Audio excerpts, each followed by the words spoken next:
Hey guys, my name is Wildkard and welcome back to my channel. It's Tuesday, it's news day. Let's have a look at what happened in the world of union last week. Last week kind of like started off in a pretty quiet week. Nothing seems to be happening, was nice and quiet. Everybody was waiting for the team announcement for the Argentina versus South Africa game. And then on Friday, as the team was announced for Argentina, with South Africa already announced their team on Tuesday, New Zealand decided to spice up the news cycle by withdrawing from the third Bledisloe Cup test in Perth. I was furious when I saw this news. I made a couple videos about this, big rants. But in essence, New Zealand cited that there was a few cases in New Zealand, in Auckland and Wellington, and the country is going into a lockdown. So New Zealand says, hey, we don't feel safe. We have players' welfare in mind. We're not gonna send the players overseas until everything is until they have a full schedule decided. So essentially, they said they're worried about the players' welfare because the outbreak in New Zealand, which doesn't really make sense to me because Perth is allowing them to go there with a 1 week quarantine, and they could still play. And so they cancelled again. They postponed the game, right? And what's really baffling me, and this is just beyond my comprehension as well, because the game, it's unaffected essentially if they go to the Perth or not. It's the fact that they don't want to leave the country because they cannot return to New Zealand until like the end of November, where the whole spring tour is completed. And that is their excuse for not sending their players to Perth. Okay? Now, if you think about it, everyone is having a bit of a tough time in New Zealand. Everyone's going into lockdowns. People are losing their jobs. And the last thing I think the New Zealand public want is to have the Bledisloe Cup game on Saturday also cancelled. This is just another low blow to the New Zealand public, to all the New Zealand people, like especially when the game could be played in Australia, in Perth, without any issues. Okay, so that's the thing. And they also pulled out on the South Africa. They also cancelled 2 games between South Africa and the All Blacks, including one of the tests that was supposed to be the centenary test between the All Blacks and South Africa. So that is being pulled. So yeah, New Zealand Rugby, you wonder why they're losing money. Anyway, let's continue with the thing. So the details came out that essentially, so it's pretty much that it's pretty unfair. Basically, this whole thing is an absolute disgusting move from New Zealand. So when Australia essentially were told that there was some issues in some issues in New South Wales in Australia. So Australia was told that the Bledisloe Cup has to be played in New Zealand back to back, which did happen in Eden Park back to back 2 weeks. Australia packed the bags, went to New Zealand, quarantined in New Zealand, and played the game in Eden Park 2 weeks in a row. Okay, and Australia couldn't even get the full team that they wanted to go because some players reside in New South Wales and they are not permitted to leave. Okay, so Australia had to deal with that, and they managed to go to New Zealand in short notice and for the benefit of the game. I am very proud of my boys for doing that. I am very proud of my guys that despite, losing to the All Blacks on the field, but off the field, the guys definitely worked 110%, and I do really, really appreciate it. To be fair, and some of the guys has had a really tough time. The Tongan Thor has talked about not being able to see his parents, see his mother, like almost in tears when he talks about it. So I'm very proud of my guys, regardless of their performance on the field. And I do think that is really poor form from the All Blacks.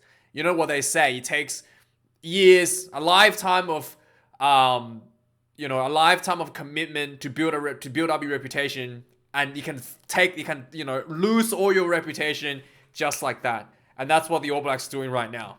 So yeah, the thing was that after the second game was played in Eden Park, the Wallabies flew to Perth right away, and New Zealand boys went home. So everybody gets to go home for New Zealand. None of the Aussie guys were able to fly back to Sydney or Brisbane or wherever they came from. They flew straight to Perth and prepared for the game. And there was 60,000 tickets being sold in Perth, and the All Blacks just goes, nah, we're not showing up. So now the Wallabies are stuck in limbo, right? The Wallabies, the coach is angry because everybody is in Perth, ready to go, has been training for 2 weeks. Tickets have been sold, and the All Blacks are not showing. So none of the Wallaby players can go home. And so the All Blacks guys gets to stay at home with their families in the bubble, whilst leaving all the Australian players stranded in Perth, essentially. It's absolutely appalling. Appalling. Like, All Blacks is one of those teams that I think I respected them the most for just for like their off-field, their the overall the overall form of the team, right? Their reputation, they just demands respect for all the things that they do on and off the field. And this thing, I just really don't. I've lost a lot of respect for the All Blacks. I gotta be frank. I am. Anyway, so Dave Rennie's been very angry about this, and the thing was that, both teams and both unions are in financial trouble as well. In South Africa is also in a bit of financial trouble as well. So for the All Blacks to just do this, not just hurt the players, they also financially hurts everyone. So, last year they were talking about going to Wellington for 2 weeks to play the first Bledisloe Cup game, and Australia had to go there for 2 weeks quarantine. No, not a question asked. The boys went and put on a show for us. And, for the All Blacks to do this, it's just absolutely appalling. They could have, they literally could have played. And knowing that the Rugby Championship is going to be afterwards and move on to Rugby Championship. And it's just, really inexcusable. Inexcusable. And Dave Rennie obviously is really, really disappointed as well. I think there was something that I wanted to quote out of this. Yeah, so we committed from our end to play in Auckland 2 weeks in a row, and we have players away from home for 6 weeks. And the All Blacks gets to go home after the 2 tests, and now they just don't want to leave. So it's really, really poor form, and just inexcusable really. And if this was in 2020, you could probably be excused, because back then there was no vaccine. Everything was cancelled. No one knew how to run safe bubble. So, everything was cancelled. We saw South Africa didn't show up. And, but it's 2020. Every sport is being able to carry on in a safety of bubble. For you to not show up is just absolutely, it's literally like showing up to work. This is absolutely the bottom of the barrel thing you could do. Honestly, this is absolutely bottom of the barrel thing you can do. I think every one of us watching this video, if you don't show up to work, you get fired. This is what New Zealand just did. They decided to not show up to work. Anyway, there was throughout the week. In fact, everything was kind of settled tonight, just before, a few hours before I'm making this video. In fact, so the Bledisloe Cup eventually. So yeah, basically, they're still trying to. It's most likely that the Rugby Championship is gonna. It has been talked. No, it's not most likely. We'll talk about Rugby Championship. Basically, we'll talk about that today. So basically, the Wallabies are left stranded in Western Australia, and they used this opportunity to go visit the clubs, the locals. Like I said, for the first time in decades, I think I am more proud of the Wallabies, and I have than ever before. I have more respect. I have more respect for the Wallabies, and I have lost a lot of respect for the All Blacks for pulling this. It's just appalling. So now there's been a lot of pressure perhaps on New Zealand to commit the game in Perth. So there's no actual commitment yet, and this talking of the Rugby Australia wants it in writing so they don't pull out again.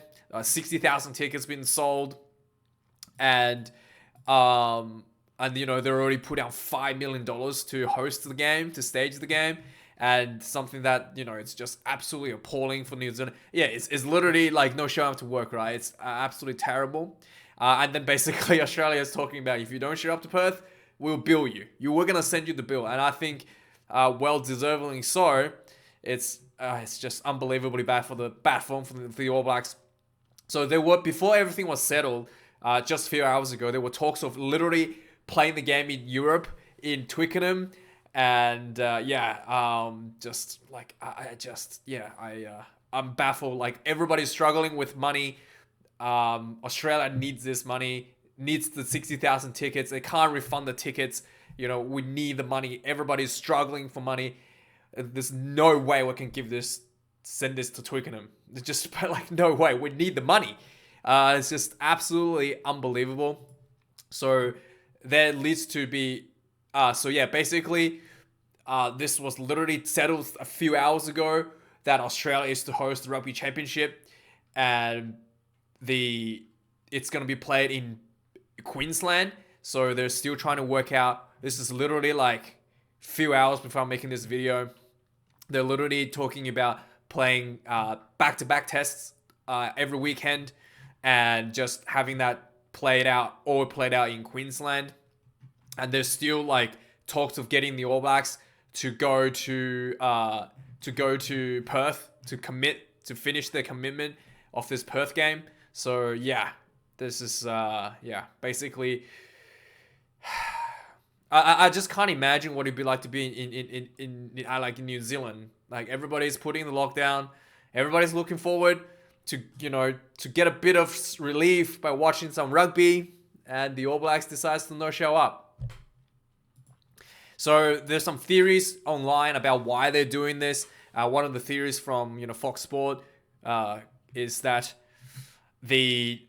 obviously there has been talks for the All Blacks to sell a part of the equity to a private investment firm from America called Silver Lakes. And the reason they wanted this to be moved to Europe is obviously to try to get a bigger revenue with TV rights, in Europe, and potentially having a crowd in Europe as well. So they're in his mind, he's talking about that New Zealand's doing this to try to increase their revenue, in a business sense, to try to show the private equity firm that they, to appease them for making a big financial decision, right? So this is what they think, and this is at the cost of Australia, at the cost of South Africa, at the cost of everybody except for New Zealand. So this is his theory. I have my theory. Here's my theory. So the Silver Lake deal is still related to the Silver Lake deal. I've talked about this in my previous video in a big rant. The Silver Lake deal is currently blocked. It's currently green-lit by everything, by the clubs, by pretty much everyone except the players' union, which prominent players like Sam Cane has stood up against the deal. In the current contract with the players, there is what they call what do they call it?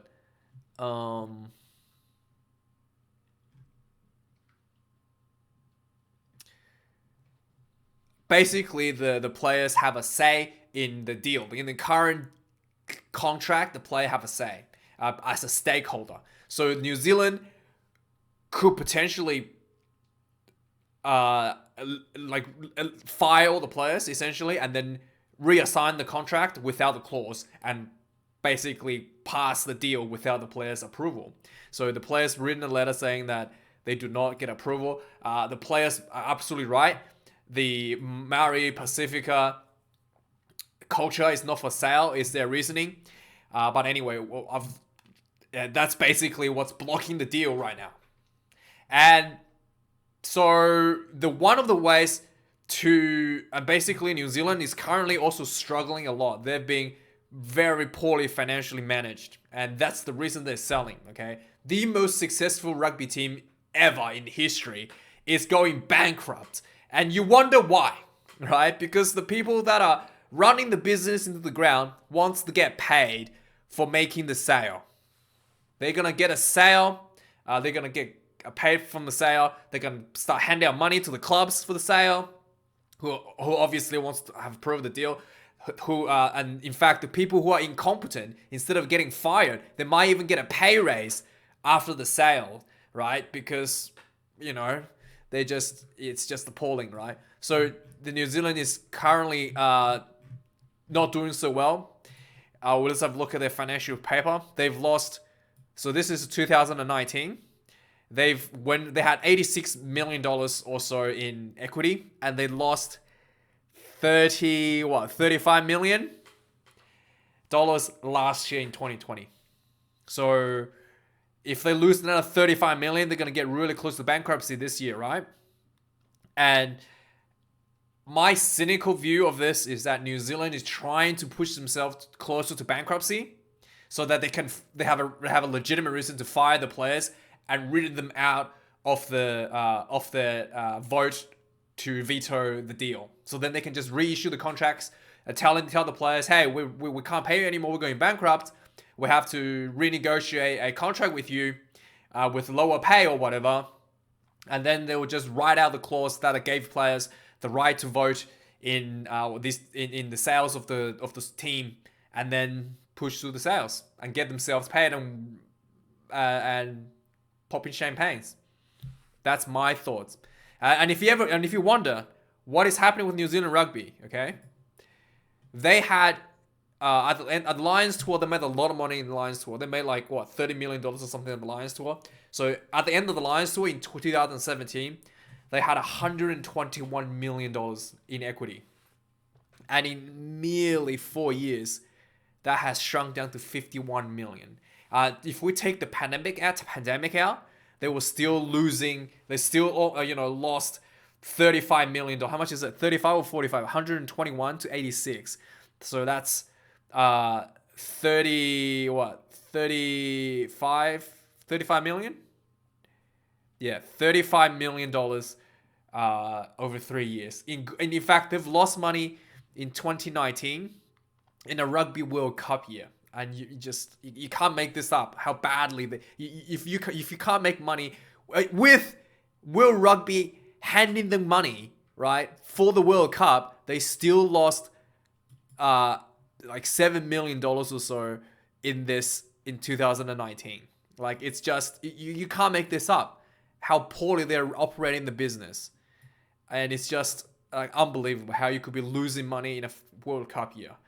And So my theory is that they're trying to intentionally run the business down closer to bankruptcy and force players to renegotiate the contract and write them out of the players' agreement to vote in as a stakeholder. Write out the players as a stakeholder, basically.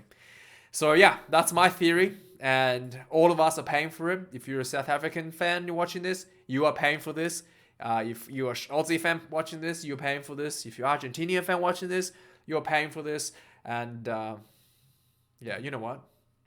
It's just real. I've lost. It takes your reputation can go down just that quickly. Just in case, if you are curious, what is actually losing, like, most money they're losing on?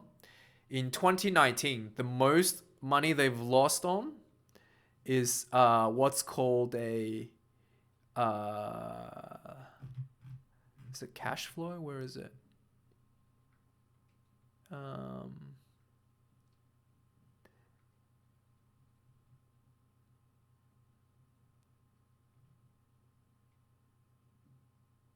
But there's a lot of money that they're losing on basically what is it?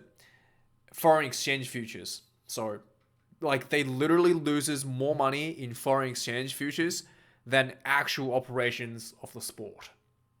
Yeah, I don't know how. I don't know how. You can go look at some of these cash flow statements, and if you don't know what a future exchange is, yeah, look, net gain on cash flow hedges, they lost $3 million in 2017. This is 2017. So this is one of the biggest losses every year. If you go look at the financial reports, it's just like mind-boggling how they could be. Like here it is. Net loss and slash gain on cash flow hedges. This is the futures cash flow they're using. $4 million in 2020.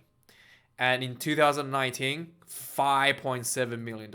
So in 2019, the actual operational, like losses from operation, like TV rights and selling tickets, is $7 million. And then they lost $5 million on foreign exchange futures. So you tell me how that is even possible. You're losing more money on something, on a financial instrument, than operating the game. I have a degree in finance, and I can't tell you how this is even how this is even possible for a sporting team. Anyway, let's move on from the New Zealand. So Super Rugby next year is reformatted. Some good news: New Zealand and Australia will be in the same competition again. Fingers crossed if the All Blacks don't decide to pull it out again. But anyway, it has been revealed that. So first of all, there's 2 additional teams next year. There's the Fijian.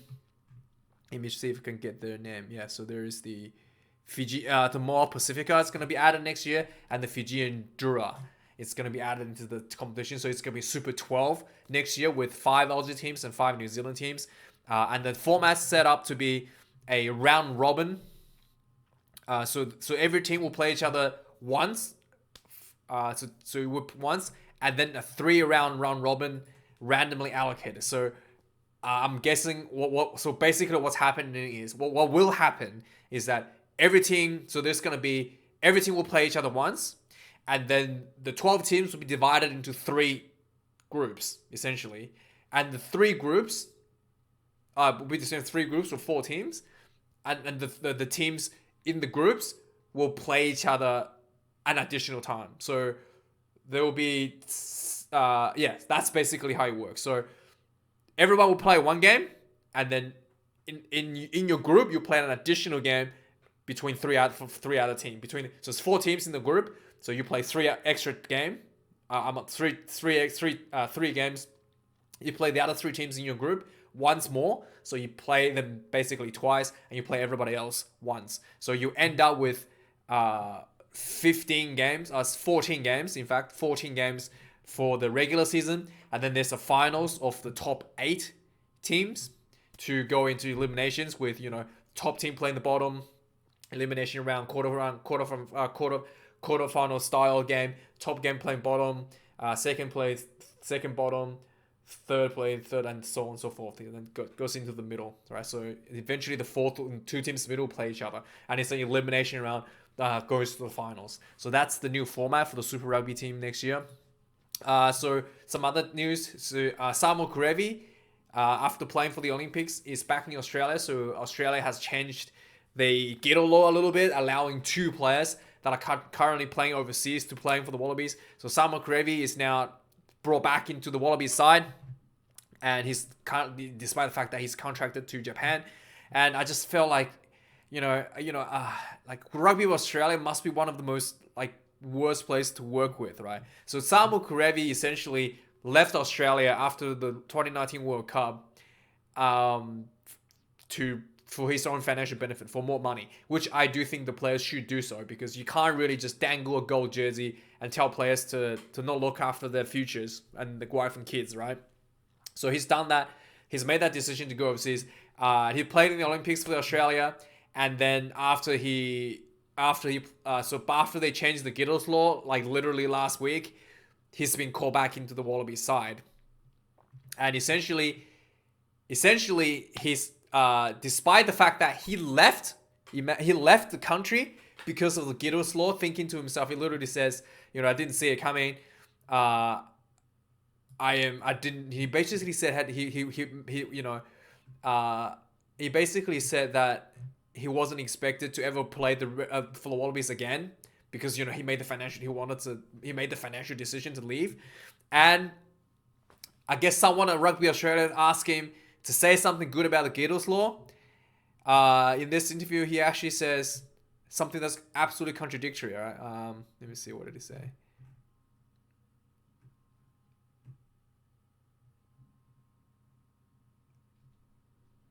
So he's pretty grateful for being back in the team.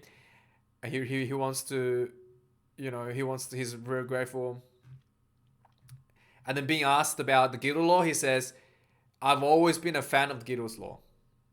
If you're a big fan of the Gittles law, why did you leave Australia for Japan, knowing that you could potentially never wear the gold jersey again? Like, someone on Rugby Australia literally, told him to say this, right? It's like, I can't imagine how you could possibly say this. He says, I think it's pretty awesome. The Gittles law is awesome to have your top players competing in Australia. You were one of the top players and you left. You were like the best player, okay? And you left for bigger money. You literally did the opposite. He says, furthermore, I think everyone who's playing their trades overseas, they always want to put the gold jersey on. They always put the hand up to have that opportunity.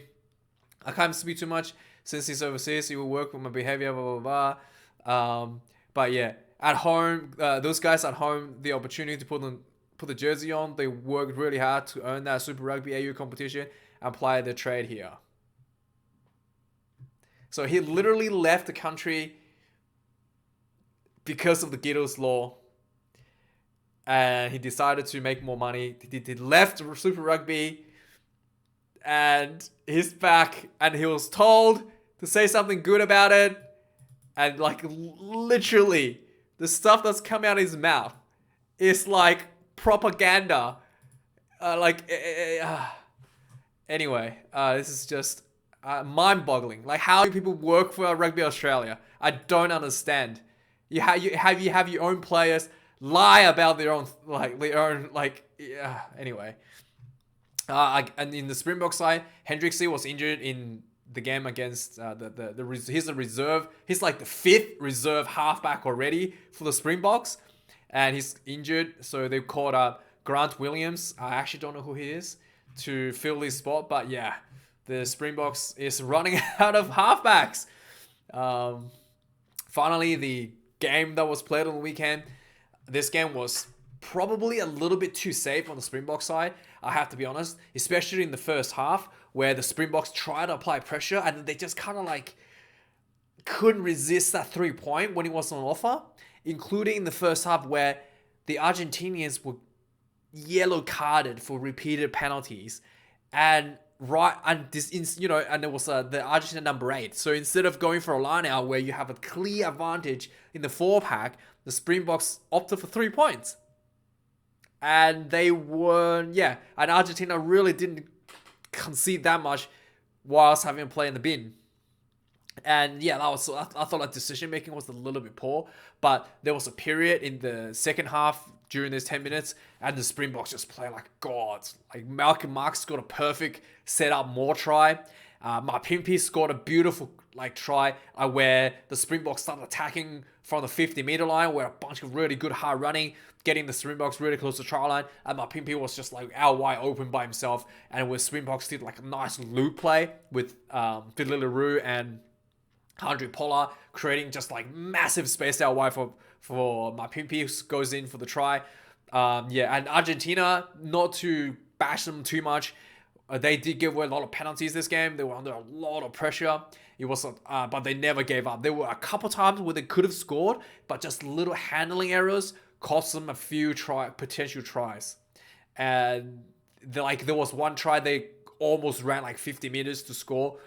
They ended up running to their own players for obstruction, and there was a forward pass. So just little mistakes like that really cost them a few. Eventually, Argentina never gave up, scored a try on the 85th minute with Pablo Materes crashing through the line, finally getting through for that try for Argentina.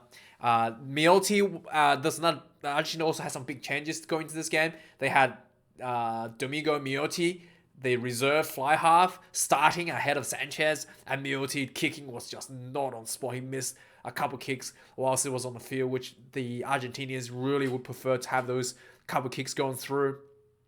Sanchez came on the field, I think like 60th, 70th minute, only to play the last 20 minutes or so. And yeah, this was quite a big loss for Argentina.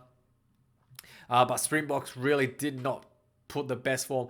The Springboks defense has to be applauded. 137 tackles, only 9. That is better than the Lion. They have improved since the Lion series. Lion series, this was like double digit, like 20 missed tackles or something with 130, right? Now they've improved to 9. So the Argentina is not too bad either.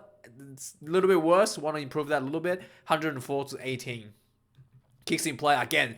Lots of kicking, lots of high balls for the Springboks. 43 kicks. Last week they had a 6 kicks, and this is like astronomical numbers. In Six Nations you would say like 20s, like low 20s for a Six Nations game, and that's already like the media in England is already going bananas for like too much kicking when there's only like 23 kicks for something. And yeah, 43, this is just outrageous number. Perfect kicking by 100 Pollard in terms of the T. He did struggle a little bit going into this game with his second half performance in terms of kicking consistency, but he's really kept his consistency for the entire game, which is really good to see. 21 penalties conceded for Argentina, including 2 yellow cards. Yeah, not great. But yeah, this is just how the game rolls. Argentina is one of the teams where they're just happy to give away penalties for you to take the 3 just to disrupt you. Yeah. Anyway, this video is probably going to be too long. Thanks for watching. Like, comment, subscribe, and I'll see you guys a bit later this week for some other content I'll think of. Maybe I'll go have a look at the All Blacks books again. Thanks for watching, guys. See you guys later.